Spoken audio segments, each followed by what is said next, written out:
and I am the chairman and founder of Greyhound Walks. Greyhound Walks is an organisation that was set up to give post-adoptive service to greyhounds and their owners. We felt there was a gap there once you've rehomed your greyhound, that there was nothing for the dogs once you got them back home again. We started our group in April 2006, and it was me with my very old dog now, Chelsea, and 6 other greyhounds who went walking in Braintree in Essex after I'd written a letter to our local paper. In August 2006 there was an article in the Times about greyhounds and how they were being disposed of once they were no longer wanted by the racing industry, which really raised the profile of greyhounds and really raised the profile of our group, and from that point forward we haven't looked back. We have grown and grown and grown.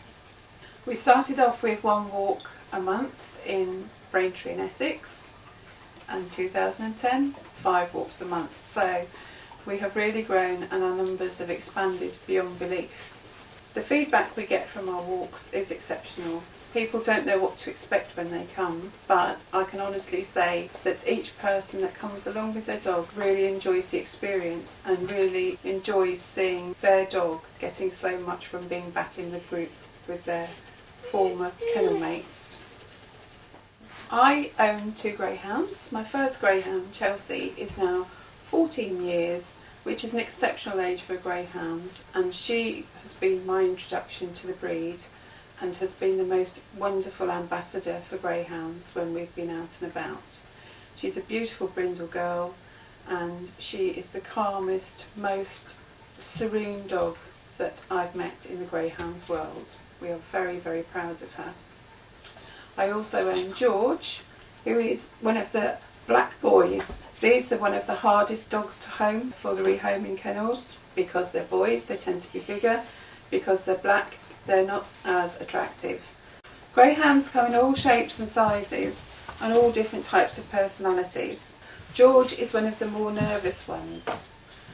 It's taken quite a lot of time for him to settle with us, but he has grown into an exceptional pet, and he's proof that if you can persevere and have patience, then every greyhound has a place in someone's home.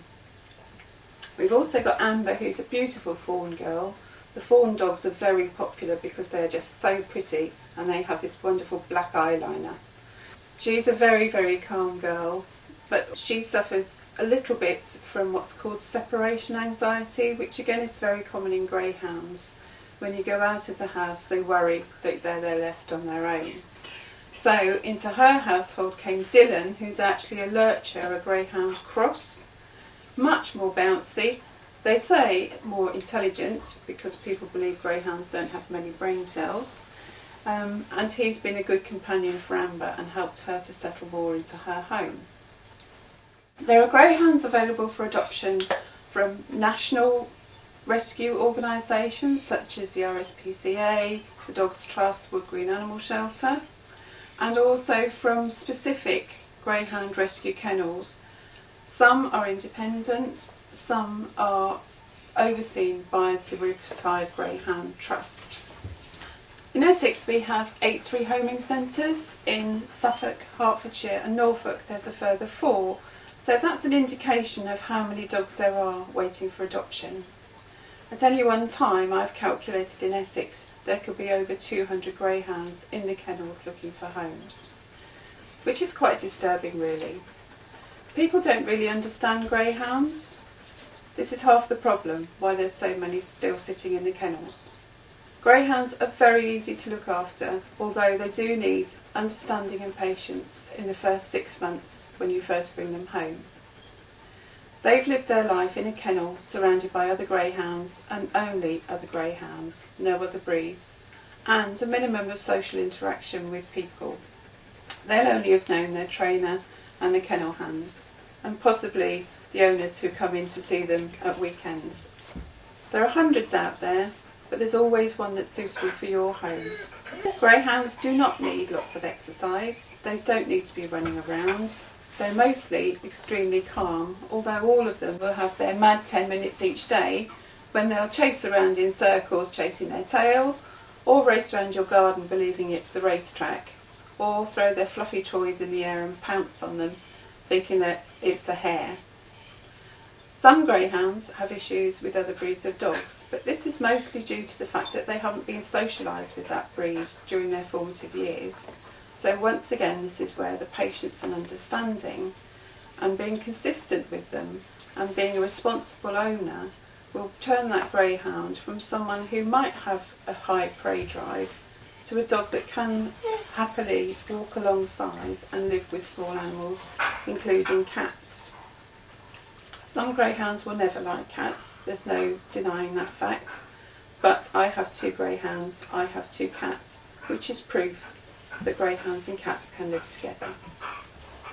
If you've decided to adopt a greyhound, you've been along to the kennels and you've chosen the one that you think is right for your family, do speak to the kennels exactly what is involved in your family, whether you have small children, whether you have teenage children, whether you have no children at all, because that will help them to decide which dog would be best for you.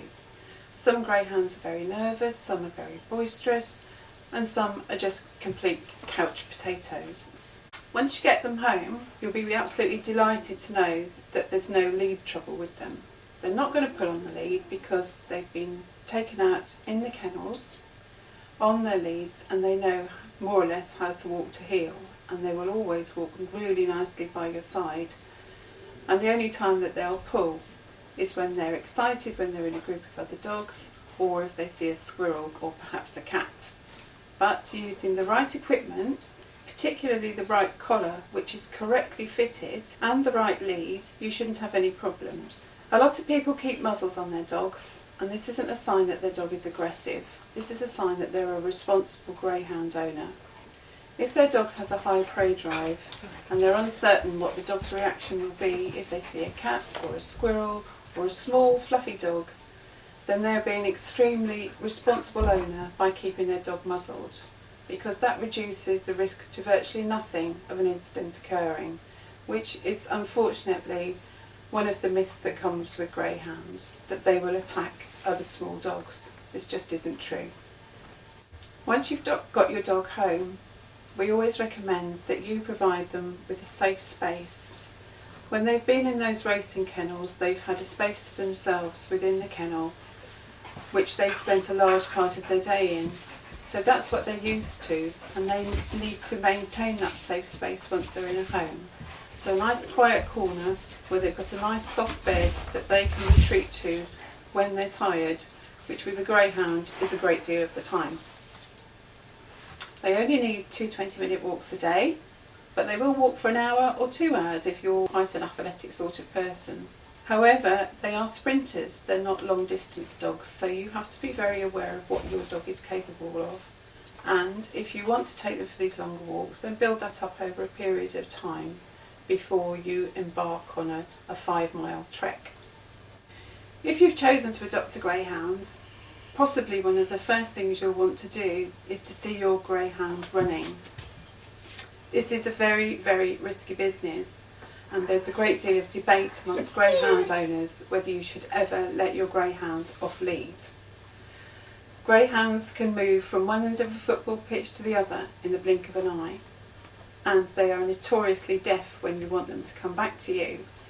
So the risk in letting your dog off the lead can be enormous, and unless you know your dog really, really well, and you know that your dog will come back when you call it, it's not a risk worth taking.